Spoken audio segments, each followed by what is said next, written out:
అందరికీ నమస్కారం. శ్రీ రామభక్తి టీవీకి స్వాగతం. జై సీతారాం. ఓం గురు బ్రహ్మ గురు విష్ణు గురుదేవో మహేశ్వర గురు సాక్షాత్ పరబ్రహ్మ తస్మై శ్రీ గురవే నమః.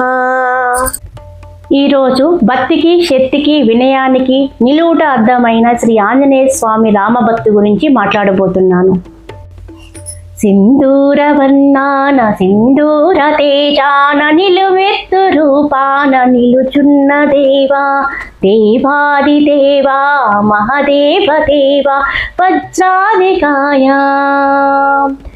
నీ ఎంత శక్తి నీ రామభక్తి అంతంత అంతై అంతాయు నిలిచేను.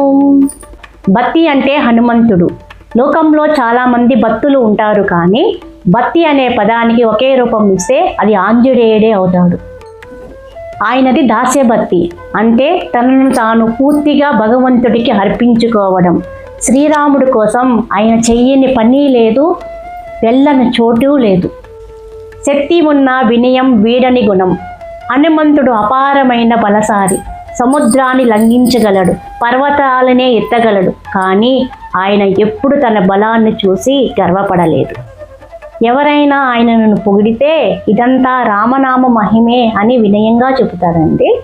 అదే మనమందరం ఆంజనేయ స్వామిని చూసి నేర్చుకోవాల్సిన గొప్ప పాఠం అండి. లక్ష్యం రామకార్యం అయితే, మార్గం ధర్మం అయితే విజయాన్ని హనుమంతుడిలా మన వెంటే ఉంటుంది. అందుకే ఆయనని రామకార్య దురంధరుడు అని కూడా అంటారండి. సీతమ్మ జాడ కనిపెట్టినా, లక్ష్మణుడు ప్రాణాలు కాపాడినా అది కేవలం రామకార్యం అనే దీక్షతో చేశారు. హృదయం నిండా రాముడు, నోటి నిండా రామనామము. ఇదే హనుమంతుడి జీవన వేదం. అన్నట్టుగా తన హృదయాన్ని చీల్చి చూపించినప్పుడు అందులో సీతారాములే కనిపించడం ఆయన భక్తికి పరాకాష్ట. నేటి తరానికి స్ఫూర్తి. హనుమంతుడి నుండి మనం 3 విషయాలు నేర్చుకోవాలి. మొదటిది నమ్మకం.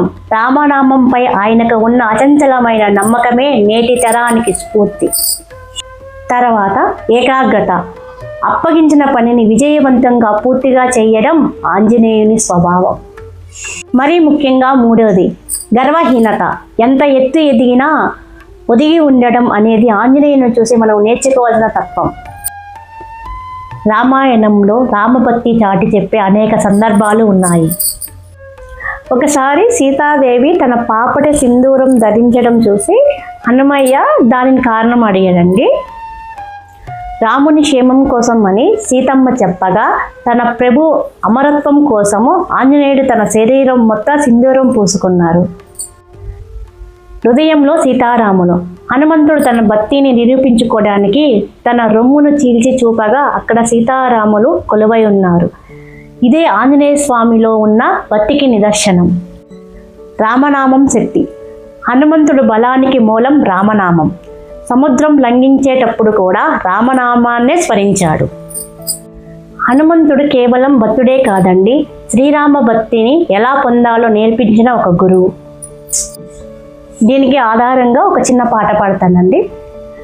గురు రూప వర్ణాన గురు రూప తేజాన నిజబోధ తత్వమును బోధించరావా, రావా రావా గురుముఖ రూప హనుమంత వీర, రావా రావా గురుముఖ రూప హనుమంత వీర. జీవాత్మ పరమాత్మను చేరుకోవాలంటే హనుమంతుడి వంటి ఒక గురువు కావాలి. ఆంజనేయ స్వామి మూలమైన భక్తి భావన చాలా గొప్పదండి. నీవు నేను ఒక్కటి అనే స్థితికి చేరటమే భక్తికి పరాకాష్ట.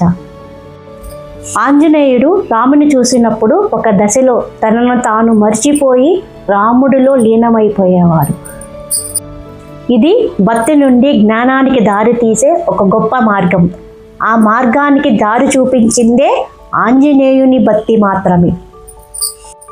చివరగా ఒక మాట అండి. ఎక్కడ రామనామం వినపడుతుందో అక్కడ హనుమంతుడు అంజలి ఘటించి ఉంటాడు. ఎత్ర ఎత్ర రఘునాథ కీర్తనం తత్ర తత్ర కృతమస్తకాంజలి. అంతటి భక్తుడైన హనుమంతుడి ఆశీస్సులు అందరిపై ఉండాలని కోరుకుంటున్నాను. మరిన్ని భక్తి విషయాల కోసం శ్రీరామ భక్తి టీవీని లైక్ చేయండి, షేర్ చేయండి, సబ్స్క్రైబ్ చేయండి. హిందువులుగా జీవించండి, హిందూ ధర్మాన్ని కాపాడండి. రామభక్తి జనం సుఖినో భవంతు.